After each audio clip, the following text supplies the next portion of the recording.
राधे राधे। भक्तों, सामान्यतया व्यक्ति यही समझता है कि मिलन में ही सुख होता है, लेकिन क्या विरह में भी कोई सुख होता है? और यदि नहीं होता है तो भक्तों ने विरह की आकांक्षा क्यों की? श्री वृत्रासुर भगवान से प्रार्थना करते हैं। वृत्रासुर जी महाराज को जब भगवान का दर्शन हुआ और प्रभु ने पूछा तुम्हें क्या चाहिए, अगले जन्म में ब्रह्मा बनोगे, इंद्र बनोगे, लोकपाल बनोगे, मोक्ष चाहोगे, क्या चाहोगे? अजात पक्षायु मातरम खगा। उन्होंने कहा नहीं प्रभु, मुझे विरह चाहिए, जैसे पक्षी के नवजात बच्चे को होता है मां के लिए, जैसे दूध पीने वाले गऊ के बच्चे को गाय के लिए होता है, प्रिया को प्रियतम के लिए होता है, मिलन की उत्कंठा होती, विरह व्याकुल होते हैं, ऐसे समंजसत्वाम विरह एकांक्षे। हे प्रभु, ऐसे मैं विरह की आकांक्षा करता हूँ। नाक पृष्ठम न पारमेष्ठम न सार्वभौम न रसाधिपत्यम न योग सिद्धिर पुनर्भवम समंजसत्वाम विरह एकांक्षे। आपका विरह चाहता हूँ मैं ब्रह्मा, कोई पद, कोई लोकपाल, कोई मोक्ष तक नहीं चाहता हूँ। तो भक्तों के लिए विरह भी अभीष्ट होता है। मिलन तो होता ही है, लेकिन विरह भी अभीष्ट होता है। उस विरह में मन से कृष्ण से मिलन होता है, कृष्ण की अनुभूति होती है, लीला होती है, प्रेम का उत्कर्ष होता है। ऐसा विरह गोपियों ने भी बहुत देखा है और कन्हैया ने दिखाया है। जिस विरह में प्रेम पकता है वो कह सकते हैं कि प्रीत करने पर सांसारिक दृष्टि से दुख होता है, क्योंकि खूब रोना आता है, लेकिन भक्तों को भगवान के लिए रोना आना कोई खराब बात नहीं होती है। उससे प्रेम और पकता है, परिपक्व होता है। कन्हैया के लिए गोपियों ने ऐसे विरह व्यथित होकर बहुत रुदन किया था।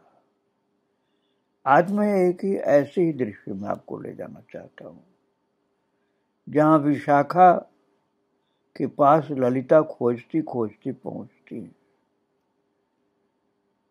बात ये थी, विशाखा कृष्ण की खोज में थी, ललिता जो विशाखा की खोज में थी,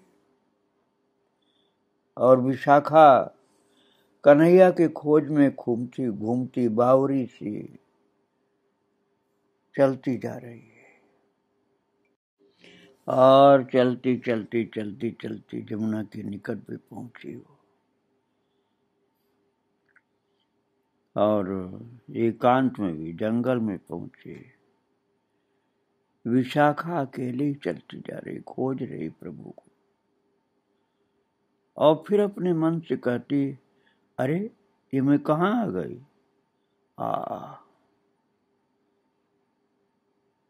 मेरी पैर चलते हुए यहां तक चले आए।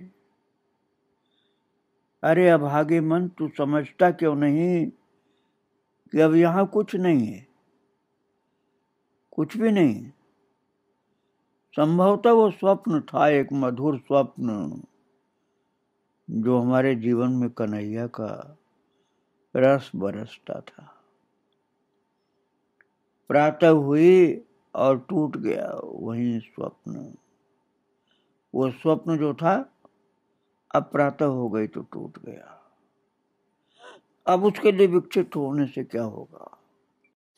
जिस स्वप्न के सहारे जीवन चल रहा था वो तो टूट गया, अब उसके लिए पागल होने से क्या होगा?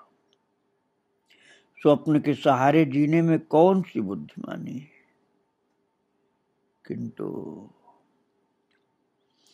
किंतु क्या वो सचमुच स्वप्न था? अरे स्वप्न यदि असत्य ही हो तो फिर मथुरा में कंस का वध और सबकी वहां उपस्थित, क्या ये भी स्वप्न है? मथुरा में तो कंस मारा गया कृष्ण के हाथों और सब लोगों ने अपनी आंखों से देखा है, तो क्या वह स्वप्न हो सकता है?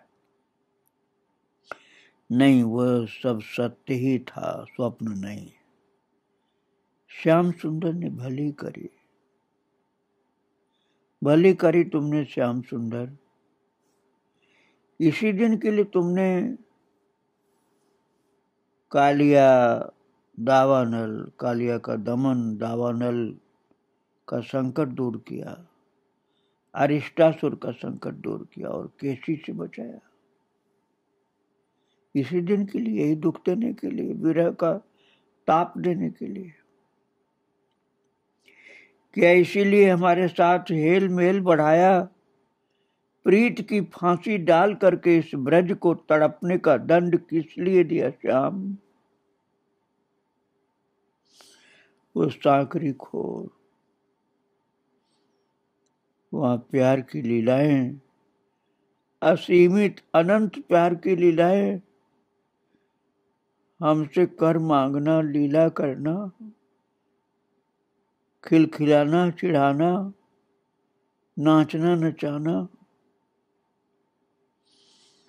वो यमुना तट, वो रास स्थली रुदन कर रही है गोपाल, जहां तुमने हमारे साथ रास किया था, वो रास स्थली रुदन कर रही है, अब रो रही है। शत सहस्र गोपिकाएं, हजारों हजारों गोपिकाएं, और जल विहीन मछली की तरह से अब वो तड़प रही हैं, अब याद कर रही हैं तुम्हारे महाराज को, तुम्हारी प्रेम भरी लीलाओं को, तुम्हारे नृत्य को, तुम्हारी नटखट पने को।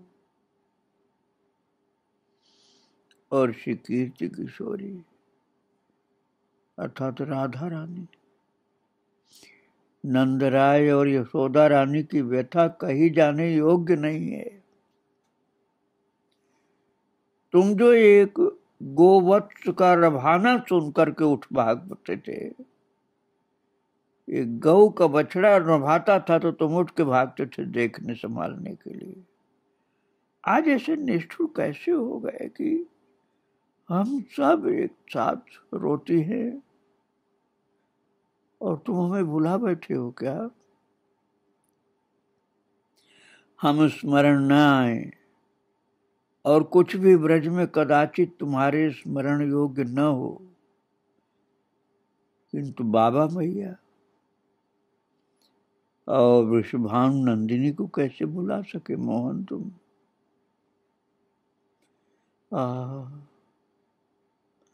हम सब भी तुम्हें भुला सकते तो जी जाते, लेकिन हम तुमको नहीं भुला पा रहे हैं, इसीलिए तड़प तड़प के जी रहे हैं।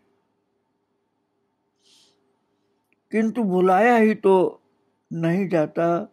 यदि हम भी भुला सकते तो हम भी चैन से जी लेते। क्यों यही तो ज्ञात नहीं है, क्यों नहीं जी पाते, क्यों नहीं भुला पाते, यही नहीं ज्ञात हमको। कहाँ सीखें तुमको भुलाना, किससे सीखें? प्रेम तो तुमने सिखाया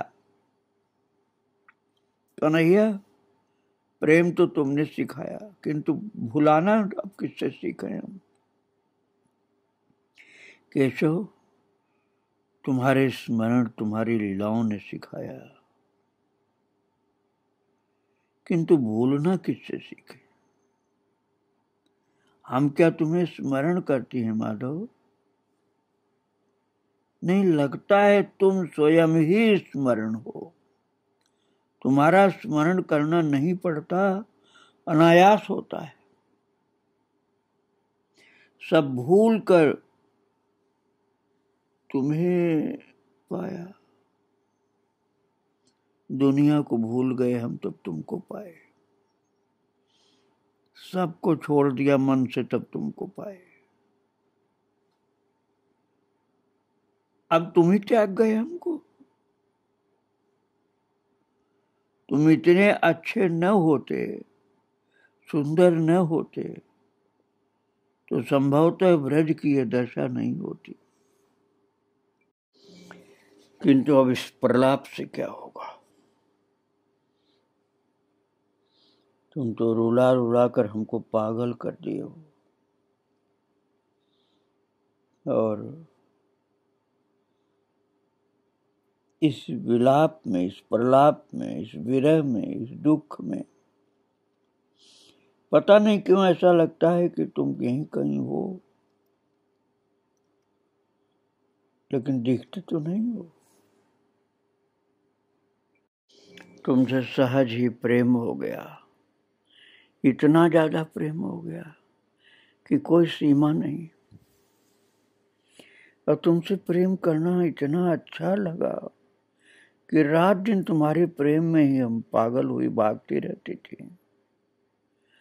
अब आज पता चल रहा है कि प्रीत की ये दुख होत। तुम यहाँ कहाँ हो कि इन बातों का उत्तर दोगे जो मैं बोलती जा रही हूं। अरे कभी सोचा नहीं था कि ये सुंदरताओं को भी रूप देने वाला रूप, सुंदर चितवन, मीठी वाणी, निर्मल हास्य, भिन्न भिन्न कौतुक लीला, वंशी ध्वनि और नृत्य गान भूतकाल की बातें हो जाएंगी। हम तो यही समझते थे ये सदा वर्तमान रहेगा। कभी ये भूतकाल की बात हो करके हमारे दिल को ऐंठ ऐंठ करके मरोड़ेगी। हम नहीं सोच पाए थे इस बात को। ब्रज के कण कण में, हमारे रोम रोम में, हृदय की गहराई में बस करके तुम जा कैसे सके मोहन, जब हमको तुमने इतना अपनाया, तुमने इतना अपनाया हम लोगों को, इतना प्यार दिया जिसका वर्णन हम नहीं कर सकते। तो तुम जा कैसे सके मोहन हमको छोड़कर। तुम्हारी एक एक बात, एक एक क्रिया हमें घंटों संस्मरण में डुबाए रखती थी। डुबाए तो आज भी रखी है, पर उस समय हम हंसती रहती थी और आज रोती रहती। तुम यहाँ थे तो हम फिर भी थोड़ा बहुत घर का कार्य और परिजनों को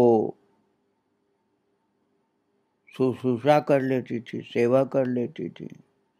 अब तो उससे भी गई। अब पागल की दशा है।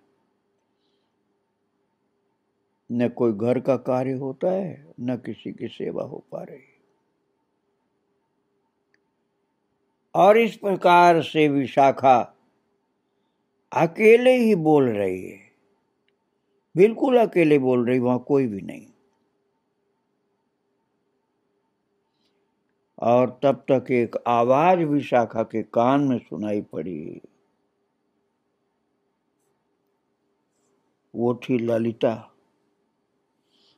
और ललिता ने कहा, बहन विशाखा, अरे क्या कर रही हो तुम यहाँ? तुम्हारा सारा तन धूल धूसरित हो गया है। तुम कैसे चली आई यहाँ पर एकांत में, क्या कर धर रही हो? और ललिता की आवाज जब सुनाई पड़ी विशाखा को, जिस विशाखा की बात अभी तक मैं सुना रहा था आपको, जो अकेले में कन्हैया से बातें कर रही थी, कन्हैया दिख नहीं रहा था लेकिन कन्हैया से ही अपना रोना धोना सुना रही थी, उस विशाखा को समझ में आया कि ललिता बोली। तो विशाखा बोली, अरे ललिता तू कैसे चली आई अकेली?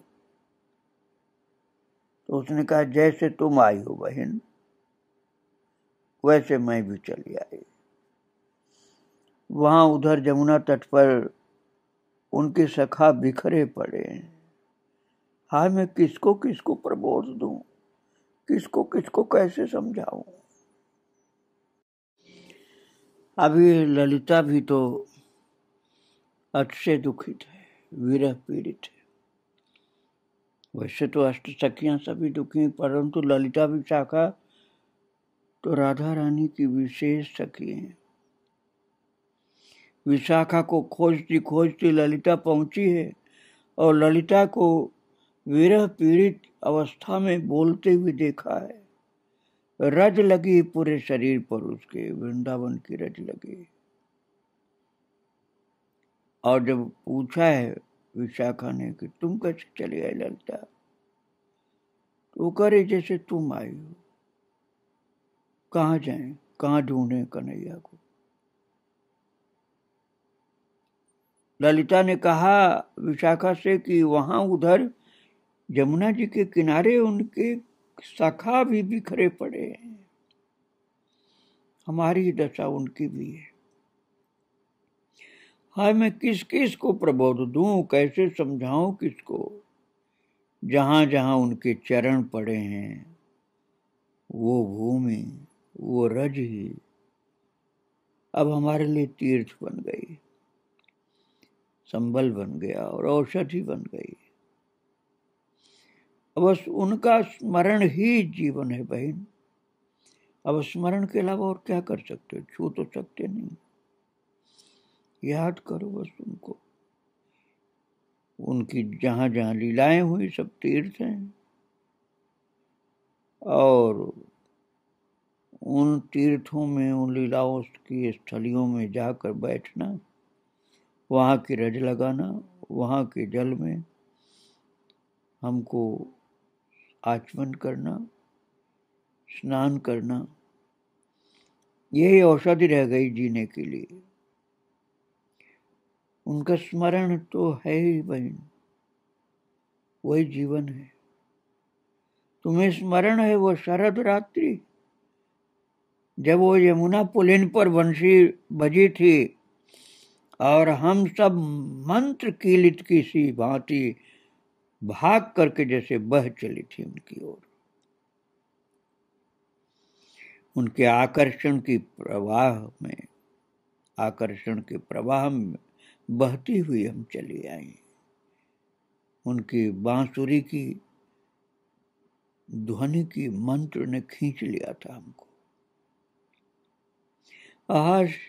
शिला तल पर उत्फुल्ल मल्लिका के सुमनास तरण पर विराजित उनकी वह अपार अनंत शोभा। गदगद कंठ से विशाखा बोली। यद्यपि उनका रूप सभी उपमा उदाहरणों से परे है, फिर भी लगता था कि शरद पूर्णिमा की धवल ज्योत्सना से स्नात हो उनका भव्य रूप और अधिक सुंदर हो गया। जैसे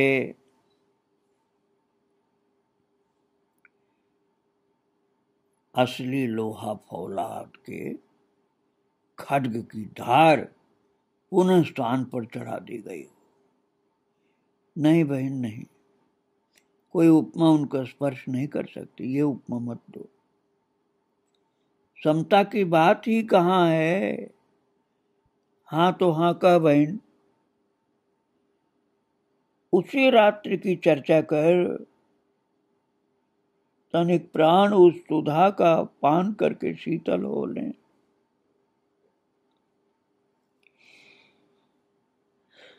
और हमारे पहुंचने के कुछ क्षणों के पश्चात ही वंशी के छिद्रों पर थिरकती उंगलियां थम गई और वेणु में प्राण फूंकने वाले अधर संकुचन त्याग कर मुस्कुरा उठे।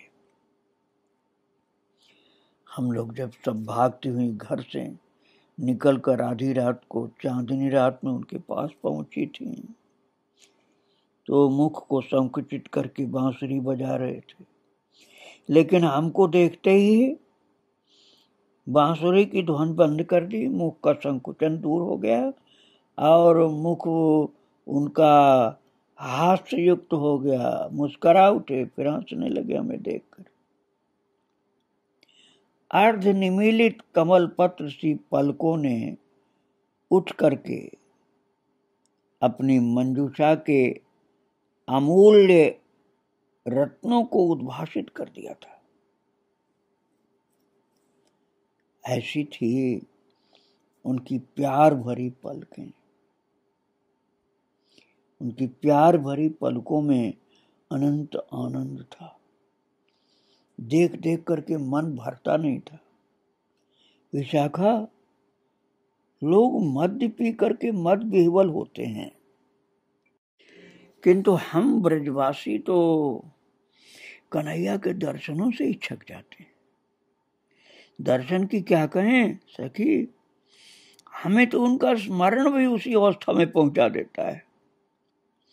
कन्हैया की याद कर करके हम मतवाली हो जाती हैं। उस समय कैसे निष्ठुर हो करके बोले थे वो,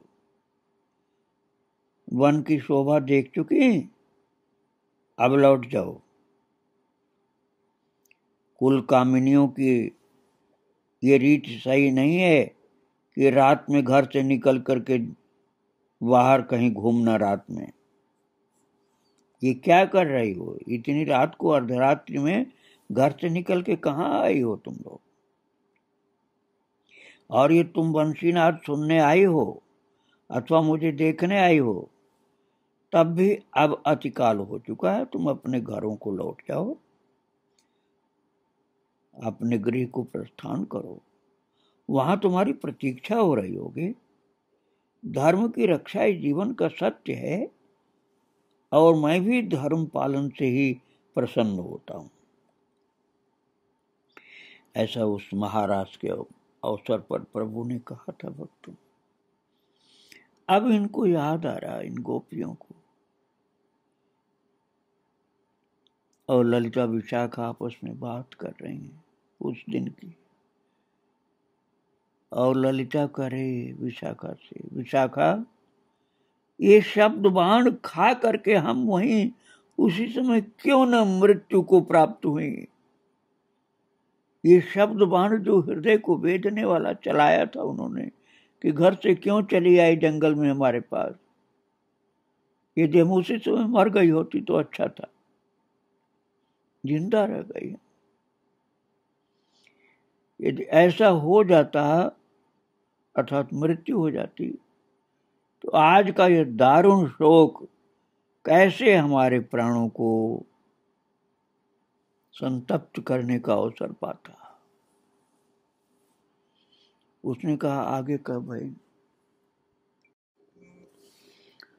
वो बोली, उनकी उन कठिन शब्दों के हमारे कानों में प्रवेश करते ही हम मूलोत्पादित ललिताओं सी, लतिका जो लताएं होती ना, जैसे उनकी जड़ उखाड़ दी गई हो, ऐसे अर्धमृता हो गई, अधमरी सी हो गई थी। मुख सूख गए, सिर झुक गया, और नयन के पनारे बह चले कि हम इन्हीं के प्यार में तो खींची चले आए, और क्या बोल रहे हैं। किसी को कुछ समझ नहीं पड़ रहा था कि क्या कहें, हम क्या करें। किसी प्रकार साहस करके मैं बोली, ऐसी अनीत तो मत करो मोहन, ऐसी अनीत मत करो।